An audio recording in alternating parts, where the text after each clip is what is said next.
एक special day था। Yes students, कौन सा डे था Sunday? World radiologist day, world international radiology day. Okay, ये था इंटरनेशनल रेडियोग्राफी डे या international radiology day. So students, क्या कोई मुझे बता सकता है ये डे हम क्यों सेलिब्रेट करते हैं? Yes anyone? Yes Mahak? Sir is important है क्योंकि आप पेशेंट के साथ डायरेक्ट कांटेक्ट, तुमको तो पता था, बताने से कुछ केयर करने के लिए एक स्टेप क्लोज करते हैं स्टूडेंट्स। पेशेंट की जो भी कंडीशन है उसके अकॉर्डिंगली आप पेशेंट को हैंडल करते हैं और पेशेंट का जो भी एग्जामिनेशन है, डायग्नोस्टिक एग्जामिनेशन, उसको आप कंप्लीट करते हैं। देन स्टूडेंट्स उस डायग्नोसिस को कंप्लीट करने के बाद आप पेशेंट की रिपोर्ट जो उसको प्रोवाइड करते हैं वो उसके ट्रीटमेंट में हेल्पफुल होती है। So that's why you are very very important. अब सिर्फ डायग्नोसिस करना इज नॉट इम्पोर्टेंट स्टूडेंट्स, इसके अलावा भी आपका रोल है, और इसके अलावा जो आपका रोल है वो ये है कि आप लोग पेशेंट को रेडिएशन जब देते हैं तो वो लिमिटेड रेडिएशन होती है। ऐसा नहीं है कि आपने मशीन को ऑन किया, बटन प्रेस किया और छोड़ दिया पेशेंट के ऊपर। नो। और ऐसा भी नहीं है कि आपने कॉलिमेशन फील्ड इतना बड़ा ऑन किया कि आपका स्टूडेंट्स स्कल का एक्सरे होना था, चेस्ट और एब्डोमेन भी आपने एक्सपोज कर दिया। नो, आप ऐसा नहीं करते हैं। This is not your moral duty. आपकी मॉरल ड्यूटी क्या है? जिस पार्ट का पर्टिकुलर एक्सरे होना है, जिस पार्ट की पर्टिकुलर इमेजिंग होनी है, you just have to focus on that.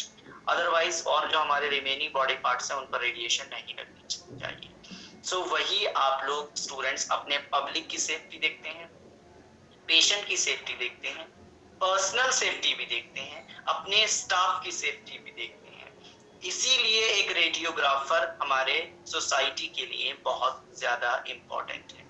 अगर रेडियोग्राफर नहीं होंगे, कोई भी जाकर एक्सरे करने लगेगा तो उसको उस चीज की नॉलेज नहीं होगी कि किसी को रेडिएशन लगने की वजह से क्या क्या हार्मफुल इफेक्ट्स हो सकते हैं, क्या क्या इसके साइड इफेक्ट्स देखने को मिल सकते हैं। ये हमारे पेशेंट के फेवर में जाएगा या नहीं जाएगा, ये पब्लिक के अगेंस्ट जाएगा या नहीं जाएगा, ये डिपार्टमेंट में प्रेजेंट लोगों के अगेंस्ट जाएगा या नहीं जाएगा। सो इसीलिए रेडियोग्राफर्स, जो एजुकेटेड रेडियोग्राफर्स हैं, diploma holders, degree holders, students, they are most important and of course certificate holders also. जो स्टूडेंट्स हमारे कैटेगराइज हैं, जो सर्टिफिकेट होल्डर हैं, they are eligible only for X-rays and the diploma and degree holder radiographers are eligible for all of the modalities of radiology. So students, आप जो ये radiographers हैं, आप बहुत ज्यादा इंपॉर्टेंट हैं। अब कुछ आपकी मॉरल ड्यूटी होनी चाहिए। आपकी मॉरल ड्यूटी क्या क्या होनी चाहिए? डिपार्टमेंट में जब पेशेंट आता है, इट डिपेंड्स पेशेंट की स्टूडेंट्स कंडीशन क्या है। अगर पेशेंट बहुत ज्यादा वर्न्स कंडीशन में है, आपको बहुत केयरफुली पेशेंट को हैंडल करना है, बिकॉज आपके पेशेंट की कंडीशन आपको बिगाड़नी नहीं है। आपको डायग्नोसिस करने के बाद जो भी इमेज लेना है स्टूडेंट्स, उसके बाद तुरंत उसको उसके वार्ड में वहां वापस भेजना है, या फिर अगर आपने वार्ड में जाकर एक्सरे एग्जाम किया है तो वहां पर भी आपको पूरी केयर रखनी है। पूरा आप स्टूडेंट्स जो आपके हैंड सैनिटाइज्ड होने चाहिए, आपकी कैसेट जो है वो सैनिटाइज्ड होनी चाहिए, क्योंकि आईसीयू में पेशेंट एडमिट है। आपको शायद ये ना पता हो, मैं आपको बता दूं, आप अगर पेशेंट एडमिट होते हैं और हॉस्पिटल में आईसीयू में एडमिट होते हैं, तो आईसीयू में जो एडमिट पेशेंट होते हैं उनके एक्सरेज अगर होने होते हैं तो स्टूडेंट्स वही रूटीन एक्सरे उनके वही डिपार्टमेंट में एडमिट होने के बाद आईसीयू में ही किए जाते हैं। वो हमारी एक मोबाइल, एक चलने फिरने वाली मशीन होती है, एक्सरे मशीन, जिसे हम पहियों की हेल्प से कहीं भी स्टूडेंट्स मूव करा सकते हैं, उसमें व्हील्स लगे होते हैं, उसकी हेल्प से हम डिपार्टमेंट में ले जाकर पेशेंट का एक्सरे परफॉर्म करते हैं। तो वहां पर आपको ध्यान रखना है कि पेशेंट की जो भी वहां पर पेशेंट से कनेक्टेड वायर्स हैं, ट्यूब्स हैं, क्योंकि पेशेंट क्रिटिकल कंडीशन में है तभी आईसीयू में है, और उसके साथ बहुत सारी वायर्स कनेक्टेड होंगी, जो वहां पर हमारा मॉनिटर कनेक्टेड होगा, स्टूडेंट्स और भी बहुत कुछ कनेक्टेड होगा, आईवी सेट लगा होगा। तो आपको ये स्टूडेंट्स मेक श्योर करना है कि जो पेशेंट है जिसका आप एक्सरे कर रहे हैं, फर्स्ट ऑफ ऑल आपको क्रॉस चेक करना है, you are exposing a correct patient. आप किसी और पेशेंट का एक्सरे नहीं कर रहे हैं, आप सही पेशेंट का एक्सरे कर रहे हैं, ये आपको डिसाइड करना है।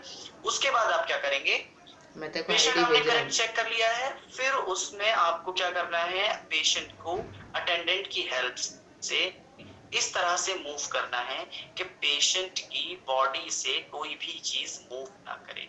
और फिर उसके बाद आप जो भी कैसेट है उसको वहां पर स्टूडेंट्स पोजीशन करिए और प्रॉपर जो भी फैक्टर्स, आपको कम से कम फैक्टर्स दीजिए, क्योंकि आईसीयू में पेशेंट है, उसकी ऑलरेडी कंडीशन खराब है, आपको अननेसेसरी रेडिएशन नहीं देनी है, उसको एक्सपोज कर दीजिए।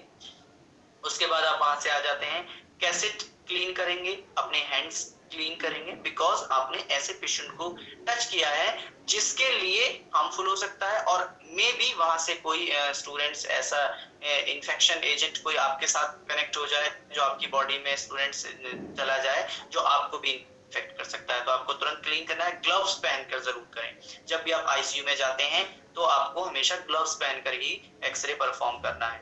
ऐसे ही कोई आपके डिपार्टमेंट में आता है, कोई ओल्ड एज पेशेंट आता है या कोई बच्चा आता है, तो उसका जो बिहेवियर, उसका जो नेचर है, आपको उसके साथ मैनेज करना आना चाहिए। बच्चे आते हैं बहुत ज्यादा रोते हैं, ठीक है, या फिर ऐसे बच्चे भी आते हैं जिनको आपको बहुत सारी बातें करके उनको आपको कंफर्टेबल करना होता है, क्योंकि बच्चे आपकी बात समझ नहीं सकते, दे आर किड्स। तो स्टूडेंट्स, किड्स को आप अपनी बात आप समझें कि कोई इंटेलिजेंट पर्सन आ गया है, कोई अडल्ट ह्यूमन बीइंग है और वो आपकी बात नहीं समझ रहा है, तो आप गुस्सा आ गया, गुस्सा तो आपको आना ही नहीं। You should not be angry in the department. आप वहां पर गुस्सा करने नहीं गए हैं, you are there to serve humanity. आप ह्यूमैनिटी को सर्व कर रहे हैं। जो भी वहां पर पेशेंट आते हैं, it doesn't matter he is lady, he is gents, he is old age patient, he is a children or students, he is a rich person, he is a poor person, doesn't matter.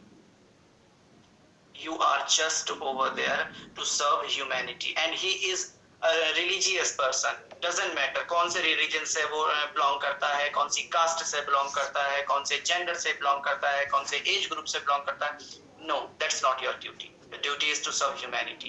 वहां पर आपका function है, आप अपने patient का जो भी procedure कर रहे हैं, जो भी एक्सरे कर रहे हैं, जो भी एग्जामिनेशन है वो करेंगे विदाउट एनी अदर क्वेश्चंस। आप related to disease, related to history students question करेंगे, कोई ऐसा आपको कम्युनल स्टूडेंट्स क्वेश्चन नहीं करना है, बिकॉज ये आपकी एक मोरल ड्यूटी में नहीं आता है। इसके अलावा कोई भी पेशेंट आता है जो ओल्ड एज है या ऐसा पेशेंट है, अगर आपने उसको अनअटेंडेंट छोड़ा, उसके पास से आप अकेले छोड़कर चले गए, अगर वो गिर जाता है, उस कंडीशन को भी ध्यान रखना है। वो मे भी गिर जाए, उसके माइंड सेट इतना प्रॉपर नहीं है। ओल्ड एज पेशेंट ऐसे होते हैं जहां ओल्ड एज में जाकर हमारी जो थिंकिंग पावर होती है स्टूडेंट्स, वो डिक्रीज हो जाती है। सो इसीलिए उनको अनअटेंडेंट नहीं छोड़ना है। आपने एक्सपोज किया, कैसेट आप जल्द से जल्द रख के आए और पहले काउच से, टेबल से पेशेंट को हटाएं, उनको एक चेयर दें, वहां बैठाएं, उसके बाद अपना फर्दर काम करेंगे। तो इस तरह से आप ना ही चाइल्ड को, ना ही ओल्ड एज पेशेंट्स को अनअटेंडेड छोड़ेंगे। आपका जो फॉर्मल ड्रेसअप है, हमेशा स्टूडेंट्स आप फॉर्मल्स में होंगे आपके डिपार्टमेंट में, या जो आपकी यूनिफॉर्म है डिपार्टमेंट की, आप उसमें होंगे। आपके हेयर्स बहुत ज्यादा बड़े नहीं होने चाहिए। तरह तरह से आप जो स्टूडेंट्स यहाँ साइड से कट करा लेंगे, यहाँ पे आईब्रोज में कट लगा लेंगे, बियर्ड्स में कट लगा लेंगे, ये सब वहां पर आपको छिचोरापन नहीं दिखाना है। आप प्रोफेशनल्स हैं, इसीलिए आपको रेडियोग्राफर कैटेगरी में रखा गया, और इसीलिए आपको कहा गया radiographers are most important to society. तो सोसाइटी में रेडियोग्राफर्स की जरूरत है, लोफर्स की जरूरत नहीं है स्टूडेंट्स। इसीलिए आपको हमेशा अपने आप को एक डेकोरम, अपनी एक स्टूडेंट्स अपना एक ऑरा बनाना है, जिसके इर्द गिर्द ऐसी कोई भी चीज नहीं आनी चाहिए जिसमें आपके ऊपर कोई क्वेश्चन कर सके, आपके ऊपर कोई फिंगर पॉइंट कर सके। आपका ड्रेसिंग सेंस, आपके शूज, हर एक चीज स्टूडेंट्स परफेक्ट होनी चाहिए। एंड आपके अगर कोई फीमेल रेडियोग्राफर है तो your hairs should not be open, आपके खुले बाल नहीं होने चाहिए, ऑलवेज दे शुड बी टक। उनको आप चोटी बनाइए या फिर स्टूडेंट्स उसका जो बन बनाते हैं बन बनाइए, और आपके नेल्स स्टूडेंट्स हमेशा कटे होने चाहिए। क्यों? क्योंकि आप बहुत बार पेशेंट हैंडल करते हैं। जब पेशेंट आप हैंडल करेंगे स्टूडेंट्स, उस टाइम पर मे बी आपके नेल्स की वजह से किसी पेशेंट को स्क्रैचेस लग सकते हैं, और वो आपको नहीं करना। कई बार नेल्स की वजह से इन्फेक्शन भी स्प्रेड हो जाता है, तो हमें ऐसे रिस्क नहीं लेना है अपने पेशेंट्स के साथ। आपको स्टूडेंट्स नेल्स हमेशा कट रखने हैं, कोई भी किसी भी रेडियोग्राफर के नेल्स ग्रोन नहीं होनी चाहिए, ठीक है। इसके अलावा स्टूडेंट्स आपके जो बॉडी है यहाँ से कभी भी स्मेल नहीं आनी चाहिए, हमेशा आपको एकदम फ्रेश दिखना है। डेली आपको स्टूडेंट्स बाथिंग और आपको जो भी स्टूडेंट्स आप कुछ भी एक फ्रेगनेंस के लिए कुछ भी यूज करिए, छोटे, ऐसा नहीं कि बहुत ज्यादा यूज करके आ गए कि पूरे डिपार्टमेंट में सिर्फ आप ही दिख रहे हैं, पूरे डिपार्टमेंट में आप ही की खुशबू फैली पड़ी है, ऐसा भी नहीं। बहुत लाइट सी खुशबू लगाइए जो ये है कि किसी को अनकंफर्ट फील ना करे।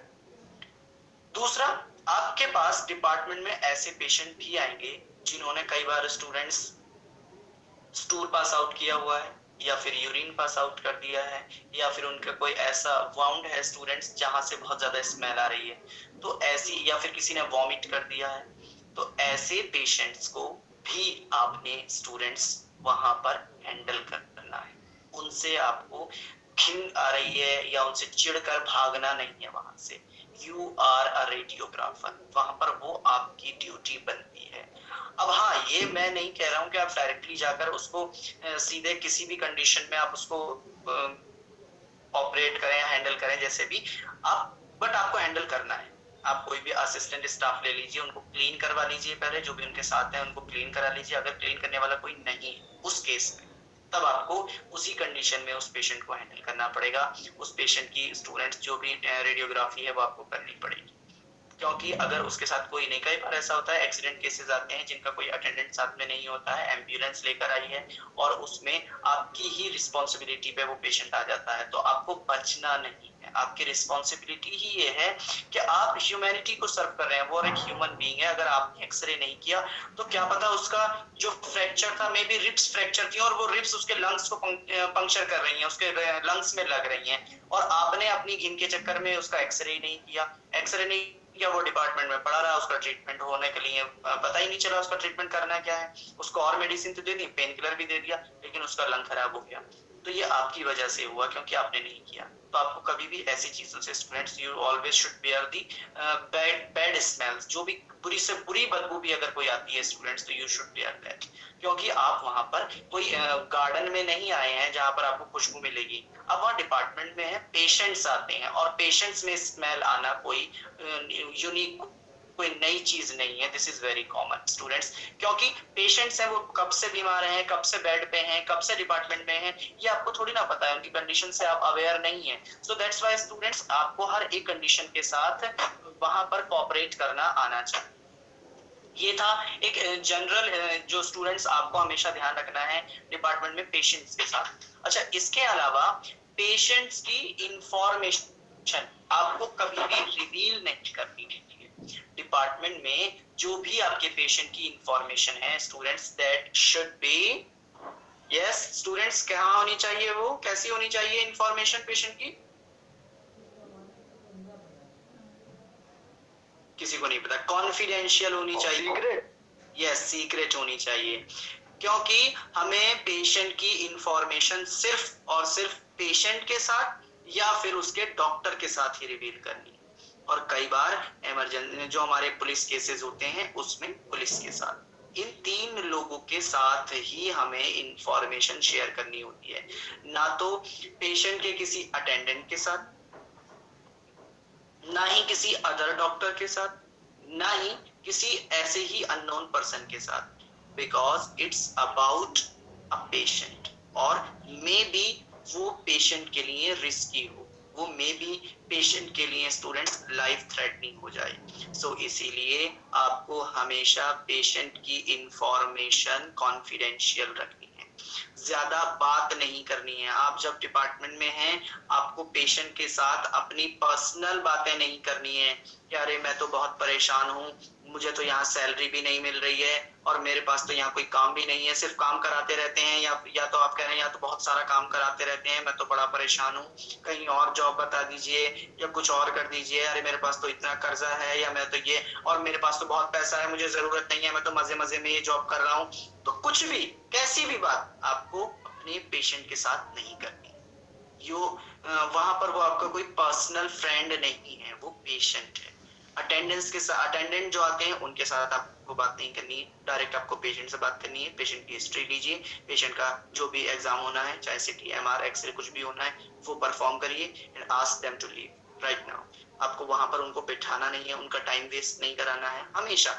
ये इसीलिए आपको बोला गया कि जो हमारे रेडियोग्राफर्स हैं वो बहुत इंपॉर्टेंट पार्ट हैं हमारी सोसाइटी, क्योंकि ये सारी ही ड्यूटीज आपको ऑलरेडी पता है और आप ठीक वैसे ही डिपार्टमेंट में फंक्शन करते हैं। सो इसीलिए स्टूडेंट्स रेडियोग्राफर्स को इस सोसाइटी का इंपॉर्टेंट पार्ट बताया गया है। तो ये जो थीम था स्टूडेंट्स, हम जो अपने पेशेंट की केयर करते हैं जो आर्टिफिशियल इंटेलिजेंस की हेल्प से, मतलब हमारी जो सिटी में कंप्यूटर यूज हो रहा है, एमआर में कंप्यूटर यूज हो रहा है, हमारा स्टूडेंट्स पेट स्कैन में कंप्यूटर यूज होता है, एक्सरे में कंप्यूटर, मेमोग्राफी में कंप्यूटर, अल्ट्रासाउंड में कंप्यूटर, हर एक जगह पर कंप्यूटर यूज हो रहा है स्टूडेंट्स। तो ये हमारा एक आर्टिफिशियल इंटेलिजेंस की तरह काम करता है। हमें खुद से हर चीज को मेजर करने की जरूरत नहीं है, हर चीज को स्टूडेंट्स फंक्शन करने की जरूरत नहीं है। जैसे मैनुअल सिस्टम होता था, हमने फिल्म को लोड करना है, फिल्म को लोड करने के बाद उस पर इमेज बन गई है, उसको डेवलप करना है, उसको स्टूडेंट्स उसके बाद और उसमें फंक्शन करने हैं, उसको फिक्स करना है, उसको वॉश करना है, उसको ड्राई करना है, ये सारी चीजें हम करते थे। बट अब हमें ऐसा कुछ भी नहीं करना है, सीधे इमेज लीजिए आप, इमेज लेकर कंप्यूटर ने सब कर दिया है, बस आपको प्रिंट की कमांड देनी है and then you will get your print. So this is artificial intelligence जो बहुत हमारे लिए यूजफुल हुआ है स्टूडेंट्स। हमारे लिए आज के टाइम में सबसे ज्यादा यूजफुल चीज यही है। कंप्यूटर बेस्ड जो हमारे एग्जामिनेशन हो रहे हैं, ये इतना ज्यादा स्टूडेंट्स इजी और इतना ज्यादा टाइम सेविंग हो गया है कि अब हमें स्टूडेंट्स कोई इशू है ही नहीं। मतलब आप सिर्फ, और रेडिएशन इसमें ऐसा नहीं है कि सिर्फ ये टाइम का या फिर स्टूडेंट हमारे कंप्यूटर की यूज की वजह से, इसमें रेडिएशन को भी रिड्यूस किया है। जो पेशेंट डोज है, जो पर्सनल डोज है आपकी एज अ रेडियोग्राफर, ये भी डिक्रीज हुई है, क्योंकि जैसे जैसे स्टूडेंट्स हमारे ये आर्टिफिशियल इंटेलिजेंस इंक्रीज हो रहे हैं, इनका और एडवांसमेंट हो रहा है, तो स्टूडेंट्स हमारी मशीन्स और ज्यादा एडवांस हो रही है। और एडवांस होने की वजह से क्या हो रहा है, हमारा जो रेडिएशन लेवल है वो भी डिक्रीज हो रहा है। सो वर्ल्ड रेडियोग्राफी डे एक ऐसे दिन आया संडे के दिन जो आपके साथ इस टॉपिक पे डिस्कशन नहीं हो पाया। सो that's why students today I have discussed all of this with you, ताकि आपको पता होना चाहिए, because this is the only day you have. आप रेडियोग्राफर हैं, रेडियोलॉजी डिपार्टमेंट से बिलोंग करते हैं और आपके पास साल में एक दिन आता है and you are not curious about it, you are not students, you are not waiting for this day because आपको इसकी इंपॉर्टेंस पता ही नहीं है, इतना इंपॉर्टेंट डे है। इसके साथ साथ अभी तो आपने सिर्फ डायग्नोसिस के बारे में सुना, इसके अलावा रेडियोलॉजी में स्टूडेंट्स थेरेपी भी आती है, जो रेडिएशन थेरेपी है, that's also belongs to the radiology department. वही हमारे जो रेडिएशन थेरेपी है स्टूडेंट्स, जो हम कैंसर और ट्यूमर्स को किल करने के लिए यूज करते हैं, वो भी हमारे स्टूडेंट्स रेडियोलॉजी डिपार्टमेंट का ही पार्ट है।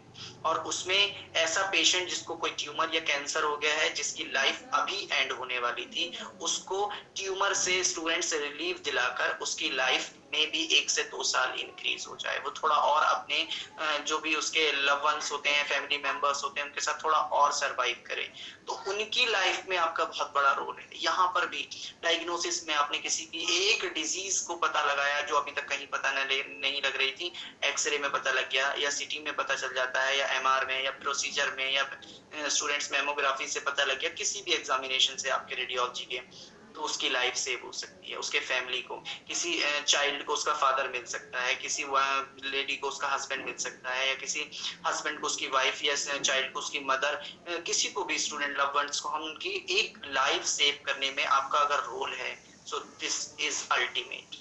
स्टूडेंट्स, एक भी लाइफ सेव करने में अगर आपने छोटा सा भी अपना रोल प्ले कर दिया, ऐसा नहीं है कि आप पूरी लाइफ आप ही सेव कर रहे हैं, वहाँ पे डॉक्टर्स भी हैं, वहाँ पे नर्सेज भी हैं, वहाँ पे जो हमारा लेबोरेटरी स्टाफ है वो भी हैं, वो भी टेस्ट परफॉर्म करते हैं। आपने अगर उसमें थोड़ा सा भी पार्टिसिपेट किया है, आपकी वजह से कोई डायग्नोस हुआ है, तो आपके लिए इससे बड़ा अचीवमेंट कुछ नहीं है। पैसा जो आप सैलरी के लिए काम करेंगे, ऑफ कोर्स ये अपनी इनकम के लिए काम करेंगे, मैं भी करता हूँ, सब करते हैं, वो एक डिफरेंट मैटर है स्टूडेंट्स। बट आपको जो सेटिस्फेक्शन किसी की लाइफ सेव करने से मिलेगा, किसी की लाइफ सेव करने में जो आपका स्टूडेंट्स एक छोटा सा रोल अगर हो गया तो उससे बड़ा सेटिस्फेक्शन कुछ नहीं है, उससे बड़ी अचीवमेंट कुछ नहीं है। और रेडियोलॉजी डिपार्टमेंट में आपको पर डे ऐसे बहुत सारे चांसेस मिलेंगे, बहुत सारी डिजीज ऐसी आती हैं, बहुत सारे पेशेंट्स ऐसे आते हैं जो परेशान है बहुत बहुत टाइम से, उनकी डिजीज डायग्नोज नहीं हो पा रही है। तो यही स्टूडेंट्स आर्टिफिशियल इंटेलिजेंस को यूज करके, इन्हीं कंप्यूटर्स को और स्टूडेंट्स पूरी सारी हमारी मॉडलिटीज को यूज करके हम उनकी प्रॉब्लम्स को स्टूडेंट्स क्लैरिफाई करते हैं, उनकी डिजीजेस को बताने में उनको हेल्प करते हैं एक प्रॉपर एग्जामिनेशन करके, ताकि उनके डॉक्टर्स उनका प्रॉपर ट्रीटमेंट चला सकें और वो आगे अपनी लाइफ अपने फैमिली मेंबर्स के साथ स्टूडेंट्स आगे सर्वाइव कर सकें। So this was all about. I would like to end up with this. So students, I hope आप लोगों को ये सारी ही चीजों की इम्पोर्टेंस समझ में आई होगी, आपको रेडियोलॉजी डे की इम्पोर्टेंस समझ में आई होगी। Yes everyone? Yes sir. Yes sir. Yes sir. Yes sir. Yes sir. Yes sir. बस ये 4-5 स्टूडेंट्स हैं यहाँ पे, तो बहुत सारे दिख रहे हैं मुझे, आप लोगों को समझ में नहीं आया? Yes sir. Yes. Yes sir. Students, आप सभी लोगों को उतना ही एक्टिव रहना है अपने डिपार्टमेंट में। जब भी आप लोगों का जो डिप्लोमा है कंप्लीट होगा, आप डिपार्टमेंट ज्वाइन करेंगे, तो आपकी जो एथिकल रिस्पॉन्सिबिलिटीज हैं, जो आपकी मॉरल रिस्पॉन्सिबिलिटीज हैं, वो आपको हमेशा फॉलो करनी है। ये जरूरी नहीं है आप हमेशा स्टूडेंट्स अपने पैसों के चक्कर में आपने अपने जो रिस्पॉन्सिबिलिटीज हैं उनको ही सेक्रीफाइस कर दिया। कभी भी अपनी एथिकल और मॉरल रिस्पॉन्सिबिलिटीज को आप लोग सेक्रीफाइस नहीं करेंगे। यही आपकी एक सबसे पहली स्टूडेंट सोच होनी चाहिए इस डिपार्टमेंट से जुड़ने के लिए, क्योंकि ये डिपार्टमेंट लोगों की जान बचाने के लिए, उनको खतरे में डालने के लिए नहीं है। आप पैसे के चक्कर में किसी की लाइफ के साथ नहीं खेल सकते। सो हमेशा स्टूडेंट्स आप बहुत केयरफुली काम करें, अपने डिपार्टमेंट में जो भी पेशेंट्स हैं उनके साथ बहुत अच्छे से स्टूडेंट्स आप पेश आइए, उनको हमेशा हेल्प करिए ताकि उनकी लाइफ बच सके, ना कि आप उनकी लाइफ डेंजर में डालें। सो दैट्स ऑल स्टूडेंट्स, आज के लिए इतना ही काफी है। एंड आई होप आप सभी लोगों ने भी इस वर्ल्ड रेडियोग्राफी डे के बारे में थोड़ा पढ़ा होगा, सर्च किया होगा, और आज मैंने अपनी साइड से भी काफी कुछ आप लोगों को बता दिया है। सो स्टूडेंट, दैट्स इट, और अभी हम अपनी नेक्स्ट क्लास के लिए कंटिन्यू करते हैं। सो स्टूडेंट्स, लास्ट लेक्चर में हमने कंप्लीट किया था अबाउट MCU एंड IVP। जो स्टूडेंट्स हमारा यूरिनरी सिस्टम है, मैंने आपको बताया था अगर सिर्फ हमें यूरिनरी ब्लैडर और यूरिथ्रा देखनी है तब हम कौन सा प्रोसीजर परफॉर्म करते हैं? यस बताइए सर MCU। यस। और अगर हमें होल ट्रैक्ट स्टूडेंट्स देखना हो तब हम कौन सा प्रोसीजर परफॉर्म करेंगे? IVP। Sir IVP. Yes, very good. अब यस, अब हमारा जो डिस्टल पार्ट है, सबसे एंड पार्ट है हमारे यूरिनरी ट्रैक्ट का, दैट इज यूरिथ्रा। अगर हमें सिर्फ यूरिथ्रा देखनी है, ब्लैडर भी नहीं देखना, और सिर्फ यूरिथ्रा देखनी है, तो उस कंडीशन में हम जो प्रोसीजर परफॉर्म करते हैं that is known as retrograde urethrography. Students, हम इसमें यूरिथ्रा का एग्जामिनेशन करते हैं और इसीलिए इस प्रोसीजर को हम रेट्रोग्रेड यूरिथ्रोग्राफी के नाम से जानते हैं। RGU क्या है? सिर्फ यूरिथ्रा देखने के लिए, और ये मेनली स्टूडेंट्स मेल पेशेंट्स में परफॉर्म किया जाता है। आई एम नॉट सेइंग कि ये फीमेल्स में परफॉर्म नहीं किया जा सकता, ये रेयर कंडीशन होती है फीमेल्स में, बिकॉज फीमेल्स में जो यूरिथ्रा है, यूरिथ्रा की लेंथ बहुत छोटी सी होती है, 3 से 4 सेंटीमीटर यूरिथ्रा की लेंथ होती है, बट मेल्स में it is almost 20 centimetre long. So that's why students, ये बहुत ज्यादा लॉन्ग होने की वजह से इसमें कई सारे इश्यूज आने लगते हैं जो मेल यूरिथ्रा है।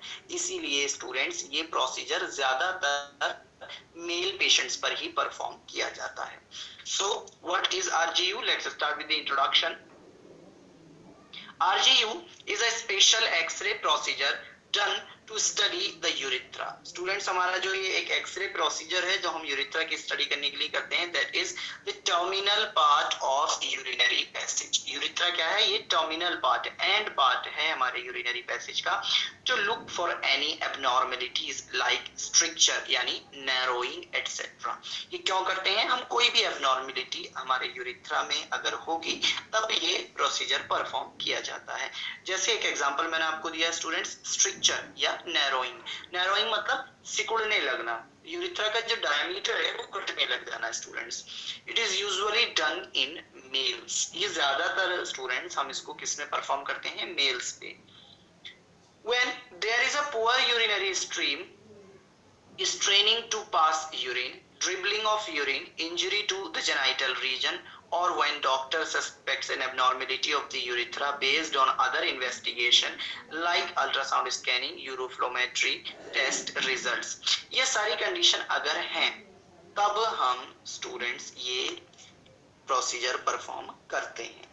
जैसे यूरिनरी पुअर यूरिनरी स्ट्रीम है, मतलब स्टूडेंट्स जो हमारा यूरिन पास करने में स्टूडेंट्स जो एक प्रेशर बनना चाहिए वो नहीं बन रहा है, straining to pass urine pass करने में स्टूडेंट बहुत डिफिकल्टी हो रही है, ड्रिबलिंग ऑफ यूरिन में स्टूडेंट यूरिन ड्रिबलिंग हो रही है, injury to the genital region, किसी के जेनाइटल रीजन में इंजरी हो गई है, कोई एक्सीडेंट हुआ या किसी और का रीजन से स्टूडेंट्स इंजरी हुई है, या फिर डॉक्टर ने कुछ सस्पेक्ट किया हो, या फिर जैसे मैंने आपको बताया था स्ट्रेस इनकॉन्टिनेंस जैसी कंडीशन के आफ्टर यूरिनेशन जो 1 to 2 drop of urine pass out हो जाना, ऐसी कोई भी कंडीशन जो सस्पेक्टेड है तो स्टूडेंट्स उसमें फिर हमें ये प्रोसीजर परफॉर्म करना है।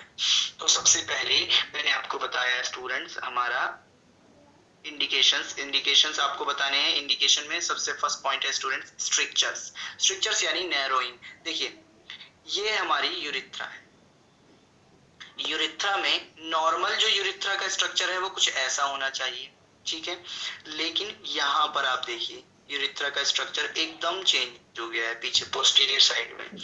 तो स्टूडेंट्स ये एक एबनॉर्मल कंडीशन है, ये नॉर्मल कंडीशन नहीं है। ये हमारी नॉर्मल यूरिथ्रा है और ये हमारा स्ट्रक्चर है, यहाँ पर ब्लैडर और ये टिप ऑफ द पेनिस जहां से हमने कॉन्ट्रास्ट मीडियम इंजेक्ट किया है। तो स्टूडेंट्स यहाँ पर जो हमारा ये स्ट्रक्चर है ये प्रॉब्लम क्रिएट करता है, यहाँ से यूरिन पास होने में बहुत ज्यादा डिफिकल्टी होती है, बहुत स्लो यूरिन पास आउट होता है। सो इसीलिए ये कंडीशन हमें इसमें दिख जाती है। Next is urethral tears. Students urethral tear मतलब हमारी यूरिथ्रा में क्या हो जाना स्टूडेंट्स, उसका जो वॉल्स है उनका रप्चर होने लगना या यूरिथ्रा का कहीं से टूट जाना। तो स्टूडेंट्स ये देखिए यहाँ पर हमारा यूरिथ्रल टीयर हुआ है, एरिया ऑफ टीयर। तो स्टूडेंट्स कहीं से भी हमारी यूरिथ्रा का डैमेज होना ये हमारा यूरिथ्रल टीयर कहलाता है। ऐसी अगर कोई कंडीशन होगी तो उसमें जब हम अपना स्टूडेंट्स कॉन्ट्रास्ट मीडियम इंजेक्ट करेंगे वो हमें हमारे रेडियोग्राफ पर क्लियरली विजिबल हो जाता है। Next is congenital abnormalities. Congenital abnormalities मतलब स्टूडेंट्स कोई भी पेशेंट अपने बाय बर्थ ऐसी किसी कंडीशन के साथ स्टूडेंट्स जो वो मतलब उसको बाय बर्थ से ही कोई प्रॉब्लम है स्टूडेंट्स, तो उस कंडीशन को भी हम इसमें देख सकते हैं स्टूडेंट्स। उसके बाद हमारा है पेरी यूरिथ्रल और प्रोस्टेटिक एब्सिस। पेरी यूरिथ्रल और प्रोस्टेटिक एब्सिस आप देख लेंगे। सबसे पहले स्टूडेंट्स ये हमारा है ये students, hello yes sir PPT show नहीं हो रही थी, अब हो गई सर। सभी लोगों को हो रही है? Yes students, yes sir. मेरी है पीपीटी शो हो रही। ओके। सो स्टूडेंट्स मैंने आपको बताया था जो हमने कंडीशन नेक्स्ट पढ़ी, एक तो कंजेनाइटल एबनॉर्मलिटीज हो गई, ये पेरी यूरिथ्रल और प्रोस्टेटिक एब्सिस। एब्सिस का मतलब होता है स्टूडेंट्स कोई ब्लैंक स्पेस बन जाना और उसके अंदर फिर पस फिल हो जाना। तो ये प्रोस्टेटिक एब्सिस से देखिए कैविटी बन गई प्रोस्टेट ग्लैंड में और उसकी वजह से यहाँ पर पस भरने लगी, जिस वजह से हमारा ये क्या करता है स्टूडेंट्स कंप्रेस करने लगता है हमारे किसको, यूरिथ्रा को। और अगर ये कनेक्टेड है इससे हमारा इसके साथ जुड़ जाएगा तो स्टूडेंट्स यहाँ पर फिर हमारे यूरिन में पस भी आने लगेगी। तो इसीलिए ये हमारे कई सारी चीजों को डैमेज कर सकता है। और मेल रिप्रोडक्टिव ऑर्गन जो पीनिस है, पीनिस पे भी अगर इसमें स्टूडेंट्स इन्वॉल्वमेंट हो गई तो उसमें भी इंफेक्शन स्प्रेड हो सकता है। तो इसीलिए ऐसी कोई कंडीशन को भी हम इसमें डायग्नोस कर सकते हैं। फिस्चुली और फॉल्स पैसेज। स्टूडेंट्स ये हमारा आप देख सकते हैं नॉर्मली जो स्ट्रक्चर है स्टूडेंट्स ये है cross section of normal pelvis. ये हमारा ब्लैडर, यहाँ से यूरिथ्रा हमारी सीधे पेनिस की थ्रू स्टूडेंट्स एक्सटर्नली ओपन हो रही है और ये हमारा रेक्टम है जो आकर एनस में ओपन हो रहा है। बट यहाँ पर अगर आप देखें एबनॉर्मल मैलफॉर्मेशन जो हुआ है स्टूडेंट्स, यहाँ पर हमारा जो एनस में ना जाकर रेक्टम स्टूडेंट्स यूरिथ्रा के साथ कनेक्ट हो गया, तो ये बहुत ज्यादा abnormal no anal opening rectum connected to the urethra. ये एक स्टूडेंट्स कंजेनाइटल कंडीशन हो सकती है। कोई बेबी ऐसा स्टूडेंट्स बेबी की बर्थ हुई और वो ऐसा बेबी है जिसमें एनल ओपनिंग है ही नहीं, सीधे रेक्टम हमारा पेनिस से ही कनेक्टेड है। तो स्टूडेंट्स ये एक कंजेनाइटल मैलफॉर्मेशन, कंजेनाइटल एबनॉर्मेलिटी है जो बाय बर्थ एक बेबी में हो सकती है। ठीक है स्टूडेंट्स।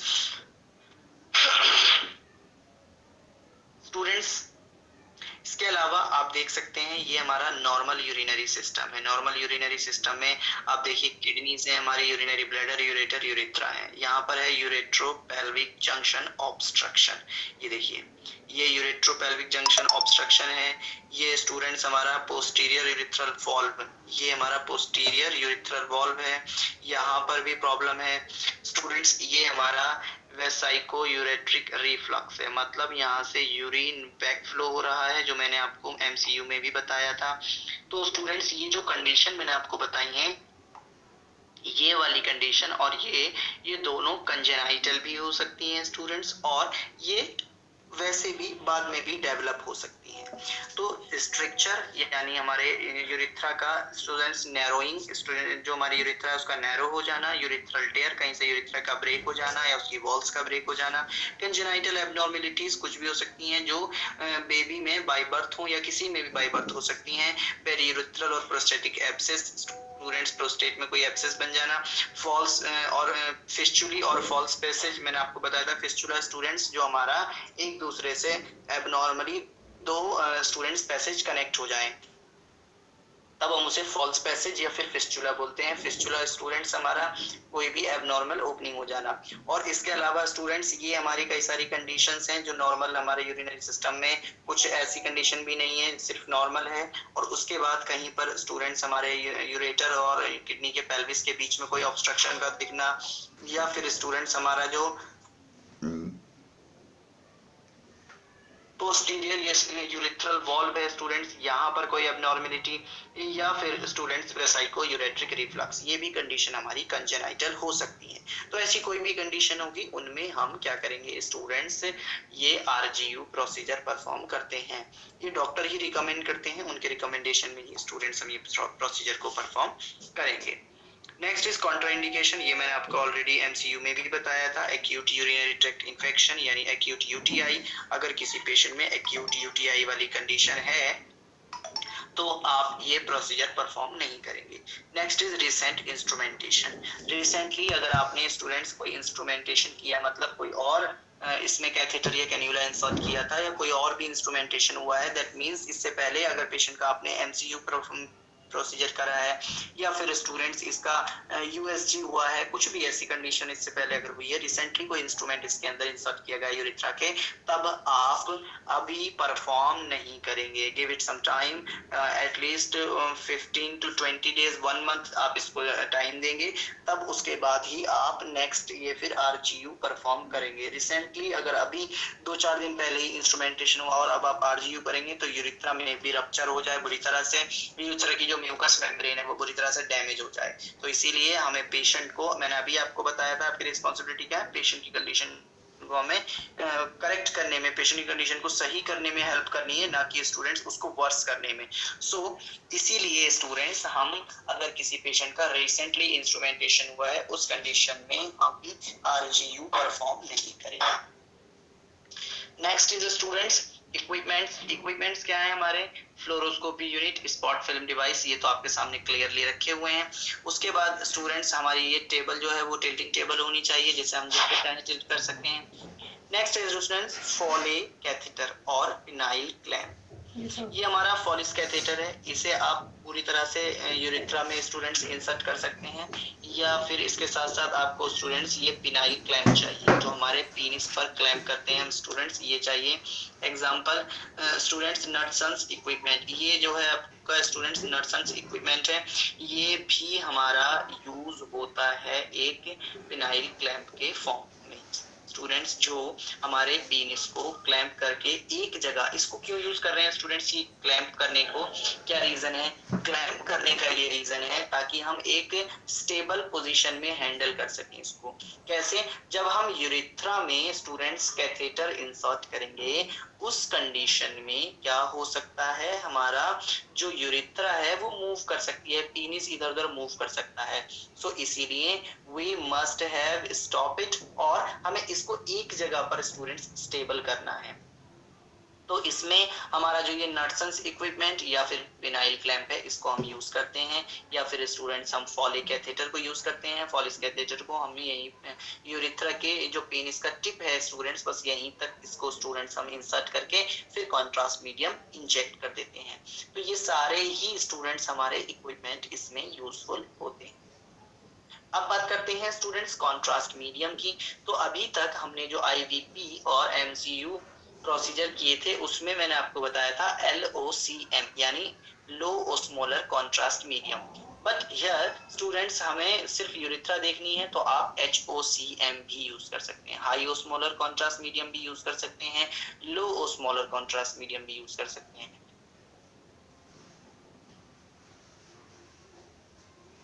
और इसका ऑलमोस्ट 20 ml वॉल्यूम आप यूज करेंगे। अब 20 ml ये कोई डिसाइडेड एक दो स्टूडेंट्स कंप्लीट वॉल्यूम नहीं है, बच्चा है तो स्टूडेंट्स यूरेथ्रा की लेंथ कम होगी तो आप थोड़ा कम भी यूज कर सकते हैं, अडल्ट है तो यूरेथ्रा की लेंथ ज्यादा होगी, और अगर कोई और ऐसा पेशेंट है जिसकी यूरेथ्रा की लेंथ बहुत ज्यादा है तो स्टूडेंट्स आप उसमें contrast medium more than 20 ml भी यूज कर सकते हैं। इट्स नॉट कंपलसरी कि आप सिर्फ 20 ml ही यूज करें, इससे ज्यादा या इससे कम यूज नहीं कर सकते, आप कर सकते हैं।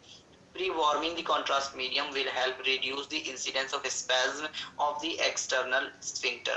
Students, आप कॉन्ट्रास्ट मीडियम जो हमारा इंसर्ट का स्टूडेंट्स हम उसमें ड्रिप करने वाले हैं उसको थोड़ा सा आप उसका जो टेम्परेचर है वो नॉर्मल रखें स्टूडेंट्स, ताकि जो हमारा स्पैज्म है, अगर आपने बहुत ज्यादा, क्योंकि आप जानते हैं जो आपका यूरिनरी सिस्टम है, जब आप यूरिन पास करते हैं स्टूडेंट्स उसका टेम्परेचर आपके बॉडी टेम्परेचर से थोड़ा ज्यादा आपके बॉडी टेम्परेचर के इक्विवेलेंट होता है। तो स्टूडेंट्स आपका जो कॉन्ट्रास्ट मीडियम है, कॉन्ट्रास्ट मीडियम का टेम्परेचर भी ऑलमोस्ट उतना ही होना चाहिए जो उसको सूट करे। अगर आपने स्टूडेंट्स प्री वार्म नहीं किया तो कॉन्ट्रास्ट मीडियम जो है स्टूडेंट्स क्या होगा, कोल्ड होगा। कोल्ड होने की वजह से जो हमारा यूरेथ्रा है, यूरेथ्रा की जो म्यूकस मेम्ब्रेन है स्टूडेंट्स, ये उसको क्या करेगा स्टूडेंट्स, हमारा एकदम कंस्ट्रिक्ट करने की कोशिश करेगा, और जिसकी वजह से वहां पर फिर स्पैज्म पेनफुल होगा, और इसी से स्टूडेंट्स हमारा जो एक्सटर्नल स्फिंक्टर है वहां पर भी प्रॉब्लम क्रिएट कर सकता है। देखो तो इसीलिए हम कॉन्ट्रास्ट मीडियम का टेम्परेचर हमारी बॉडी टेम्परेचर के अकॉर्डिंगली नॉर्मल करते हैं ताकि हमारी यूरेथ्रा में वो एकदम नॉर्मली स्टूडेंट्स फील हो। कॉन्ट्रास्ट मीडियम आपने HOCM तो हम ऑलरेडी स्टूडेंट्स पढ़ चुके हैं, LOCM आप जो हर समय देख रहे हैं इसमें ओमनीपेक, विजिपेक या जो भी आप स्टूडेंट्स कॉन्ट्रास्ट मीडियम आपको यूज करना चाहें, हेक्साब्रिक्स है और भी बहुत सारे हैं, वो भी आप इसमें यूज कर सकते हैं। पेशेंट प्रिपरेशन इसमें कुछ भी नहीं चाहिए होती है, बस ज्यादा से ज्यादा अगर आपको कुछ करना है तो आप अपने पेशेंट को गाउन पहनने के लिए बोल दीजिए और यूरिनेट करने के लिए बोल दीजिए, क्योंकि जब आप प्रोसीजर कर रहे हैं और उस ड्यूरेशन में पेशेंट बोलता है कि मुझे यूरिनेट करना है तो वो बहुत ज्यादा डिस्टर्बिंग हो जाता है। तो इसीलिए स्टूडेंट्स आपको क्या करना है, अपने पेशेंट स्टूडेंट्स सीधे सीधे क्या बोलना है, आप ये गाउन चेंज कर लीजिए, आकर टेबल पर स्टूडेंट्स आपको टेबल पर आकर लेटना है, उससे पहले आप यूरिन पास करके आइए, हम आपका फिर प्रोसीजर स्टार्ट करते हैं।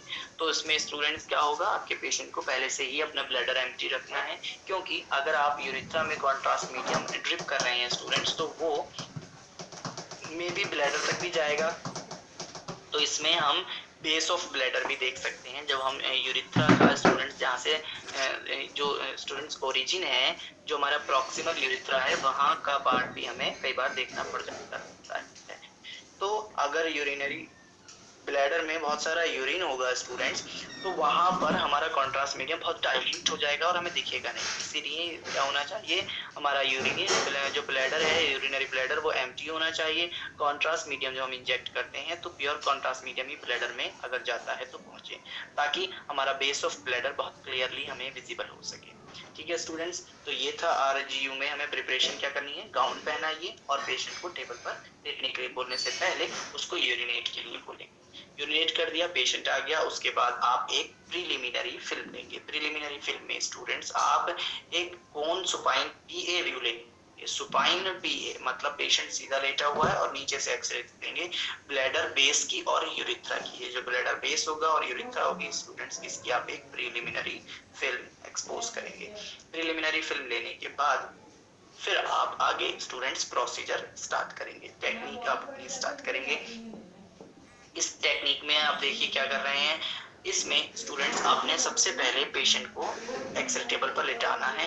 The patient lies supine on the X-ray table. आपने पेशेंट को सुपाइन लेटा दिया है, पेशेंट की बैक जो है वो टेबल को टच कर रही है और पेशेंट एकदम सीधा लेटा हुआ है। उसके बाद स्टूडेंट्स जो पेशेंट का ये रिप्रोडक्टिव ऑर्गन यानी पेनिस है, इसको आपने अपने जो स्टूडेंट्स मैंने आपको नर्सेंस इक्विपमेंट बताया था उससे उसको होल्ड किया और होल्ड करके उसमें हम फिर कैथेटर इंसर्ट करते हैं। तो students, using aseptic technique, the penile clamp is applied or the tip of the catheter is inserted so that the balloon lies in the fossa navicularis and its balloon is inflated with 1 to 2 ml of water. सबसे पहले हमने एक aseptic technique रखनी है, मतलब इसमें हमें एकदम स्टूडेंट्स क्लीनलीनेस का बहुत ज्यादा ध्यान रखना है। कोई भी स्टूडेंट्स हमें हर चीज स्टेराइल यूज करनी है ताकि कोई भी हमारा बैक्टीरिया या कोई भी इंफेक्शियस एजेंट यहाँ से एंटर ना कर सके, because it can develop UTI, ये यूरिनरी ट्रैक्ट इन्फेक्शन डेवलप कर सकता है। इसीलिए हमें एसेप्टिक टेक्निक यूज करनी है, बिकॉज हमारे यूरिनरी ट्रैक्ट में म्यूकस मेम्ब्रेन होती है जो कि बहुत सॉफ्ट और डेलिकेट मेम्ब्रेन होती है, इसीलिए हमें यहाँ पर एक एसेप्टिक टेक्निक रखनी है। तो एसेप्टिक टेक्निक रखा हमने, पेनिल क्लैंप अप्लाई किया और इसमें फिर स्टूडेंट्स हम कॉन्ट्रास्ट मीडियम ऐसे डायरेक्टली नीडल के साथ भी दे सकते हैं स्टूडेंट, जो हमारा सिरिंज और कैथेटर के साथ दे सकते हैं, या फिर आपने क्या किया, कैथेटर की टिप इंसर्ट करती फोसा ऑफ नेविकुलरिस में। जो ये पेनिस की टिप होती है स्टूडेंट्स, जो ग्लांस पेनिस होता है, यहाँ पर एक फोसा, एक गड्ढे टाइप का स्ट्रक्चर होता है स्टूडेंट्स, उसमें हमें इंसर्ट करना होता है हमारा कैथेटर। ये देखिए, ये जो स्ट्रक्चर यहाँ पर आपको तो थोड़ा सा इनलार्ज स्ट्रक्चर दिख रहा है यूरिथ्रा का, this is known as fossa of navicularis. Students, इस फोसा ऑफ नेविकुलरिस में जब हम अपना कैथेटर इंसर्ट करते हैं तो कैथेटर का स्टूडेंट्स जो बलून है, कौन सा कैथेटर, ये देखिए, ये जो स्टूडेंट्स बलून है ये हमने इंसर्ट कर दिया हमारे फोसा ऑफ नेविकुलरिस में। फोसा ऑफ नेविकुलरिस में जब हमने कैथेटर इंसर्ट किया तो 1 से 2 ml वाटर हम उसमें स्टूडेंट्स इंजेक्ट करते हैं, और जैसे ही हमने 1 to 2 ml of water inject किया, उसकी वजह से जो हमारा ये बलून था ये इनफ्लेट, ये ओपन हो जाता है स्टूडेंट्स, ये खुल जाएगा तो हमारा कैथेटर वहीं पर ब्लॉक हो जाएगा, रुक जाएगा। फिर हम फर्दर कॉन्ट्रास्ट मीडियम आगे इंजेक्ट कर सकते हैं। Contrast medium is injected under fluoroscopy control, और उसके बाद फ्लोरोस्कोपी में देखते हुए हम कॉन्ट्रास्ट मीडियम इंजेक्ट कर देते हैं। यूरिथ्रल फिस्टुला और periurethral abscess is seen only on the voiding examination. अगर किसी का यूरिथ्रल फिस्टुला है, मतलब यूरिथ्रा किसी और ऑर्गन के साथ कनेक्ट हो गई है, या फिर यूरिथ्रल पेरीयूरिथ्रल मतलब यूरिथ्रा के साथ कोई एब्सिस कनेक्टेड है स्टूडेंट्स, तो हम क्या करेंगे स्टूडेंट्स, पेशेंट को कॉन्ट्रास्ट दे दिया यूरिथ्रा में, फिर उसको हम वॉइड करने के लिए बोलेंगे, यूरिन पास करने के लिए बोलेंगे, तब हमें बेटर दिखाई देंगी ये दोनों condition. Reflux of contrast medium into dilated prostatic ducts is also better seen during micturition. Students, और जो हमारी प्रोस्टेट ग्लैंड है मेल में स्टूडेंट्स, जो हमारी यूरिथ्रा है जहाँ से यूरिथ्रा स्टार्ट होती है ब्लैडर के बेस से, स्टूडेंट वहीं पर उसके चारों तरफ एक ग्लैंड यानी प्रोस्टेट ग्लैंड लगी रहती है। तो प्रोस्टेट ग्लैंड में अगर हमारा जो स्टूडेंट्स कॉन्ट्रास्ट मीडियम जा रहा है या फिर यूरिन जाता है हमारे प्रोस्टेट ग्लैंड में, क्योंकि अगर यूरिन हमारी प्रोस्टेट में जा रहा है तो वो हमारी प्रोस्टेट को डैमेज करेगा ही करेगा, और अगर हमारा कॉन्ट्रास्ट जा रहा है दैट मींस हमारा यूरिन ऑलरेडी डेली अगर 1 ml भी चला गया या 1 ड्रॉप भी चला गया वो भी हार्मफुल है, क्योंकि हमारा जो स्टूडेंट्स यूरिन होता है वो बहुत ज्यादा टॉक्सिक होता है। तो इसीलिए हमें इसमें जो स्टूडेंट्स रिफ्लक्स है कॉन्ट्रास्ट मीडियम का इनटू द प्रोस्टेट ग्लैंड, वो भी मिक्चुरेशन की ड्यूरेशन में ही पता चल जाता है जब यूरिन पास करता है। जब प्रेशर के साथ पेशेंट यूरिन पास करेगा ना, तो उसमें क्या होगा, जहाँ है उसमें ऑटोमेटिकली कॉन्ट्रास्ट मीडियम मूव करेगा, और जिस वजह से हमें ऐसी सभी कंडीशन देखने को मिल जाएंगी, चाहे यूरिथ्रल फिस्टुला हो या फिर यूरिथ्रल एब्सेस हो या फिर कोई रिफ्लक्स हो किसी भी जगह पर स्टूडेंट्स। तो ये सारी कंडीशन हमें कॉन्ट्रास्ट मीडियम से मिक्चुरेशन या वॉइडिंग के ड्यूरेशन में देखने को मिल जाती है।